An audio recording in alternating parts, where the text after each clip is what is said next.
ونصلي على رسوله الكريم ಅಮ್ಮಾ ಬಾದ್. ಮಾನ್ಯ ಗುರುಗಳೇ, ಪ್ರೀತಿಯ ಸ್ನೇಹಿತರೆ, ಇಲ್ಲಿ ಆಗಮಿಸಿರುವ ಎಲ್ಲ ಅತಿಥಿಗಳೇ ಮತ್ತು ನನ್ನ ಸಹಪಾಠಿಗಳೇ, ಎಲ್ಲರಿಗೂ ಅಸ್ಸಲಾಮು ಅಲೈಕುಂ ವರಹ್ಮತುಲ್ಲಾಹಿ ವಬರಕಾತು. ಇಂದು ನಮ್ಮ ಮದರಸಾದ ವೇದಿಕೆಯಲ್ಲಿ ನನಗೆ ನಮಾಜ್ ಕುರಿತು ಮಾತನಾಡಲು ಅವಕಾಶ ಮಾಡಿಕೊಟ್ಟಿದ್ದಕ್ಕೆ ಧನ್ಯವಾದಗಳು. ಇಂದು ನಾನು ನಮಾಜ್ ಕುರಿತು ಕೆಲವು ಮಾತುಗಳನ್ನು ಹೇಳಲು ಇಚ್ಛಿಸುತ್ತೇನೆ. ನಮ್ಮ ಇಸ್ಲಾಮಿನ ಎರಡನೇ ಸ್ತಂಭವಾಗಿದ್ದು ಅಲ್ಲಾಹ್ ಮತ್ತು ನಮ್ಮ ನಡುವಿನ ನೇರ ಸಂಪರ್ಕವಾಗಿದೆ. ದಿನಕ್ಕೆ 5 ಬಾರಿ ನಮಾಜ್ ಮಾಡುವುದು ಪ್ರತಿಯೊಬ್ಬ ಮುಸ್ಲಿಮನ ಮೇಲಿನ ಕರ್ತವ್ಯವಾಗಿದೆ.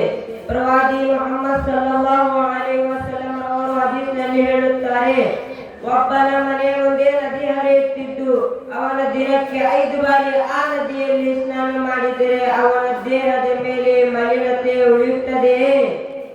ಅದೇ ರೀತಿ ಒಬ್ಬ ಮನುಷ್ಯ ದಿನಕ್ಕೆ 5 ಬಾರಿ ನಮಾಜ್ ಮಾಡಿದರೆ ಅವನ ಎಲ್ಲ ಪಾಪಗಳು ಆ ನಮಾಜ್ ತೊಳೆಯುತ್ತದೆ.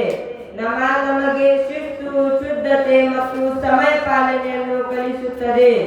ನಮಾಜ್ ಮಾಡುವ ಮೊದಲು ನಾವು ವಜು ಮಾಡುತ್ತೇವೆ. ಇದರಿಂದ ನಮ್ಮ ದೇಹ ಮತ್ತು ಮನಸ್ಸು ಶುದ್ಧವಾಗಿರುತ್ತದೆ. ನಮಾಜ್ನಲ್ಲಿ ನಿಲ್ಲುವಾಗ ನಾವು ನಮ್ಮ ಎಲ್ಲಾ ಲೋಕದ ಚಿಂತೆಯನ್ನು ಬಿಟ್ಟು ಅಲ್ಲಾಹನ ಮುಂದೆ ನಿಲ್ಲುತ್ತೇವೆ. ನಮಾಜ್ ನಮ್ಮ ಜೀವನವನ್ನು ಸರಿದಾರಿಗೆ ತರುತ್ತದೆ.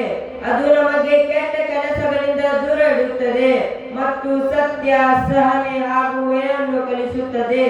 ಸಜ್ಜಾದಲ್ಲಿ ನಾವು ತಲೆಬಾಗುವಾಗ ಅಹಂಕಾರ ನಮ್ಮ ಹೃದಯದಿಂದ ದೂರವಾಗುತ್ತದೆ.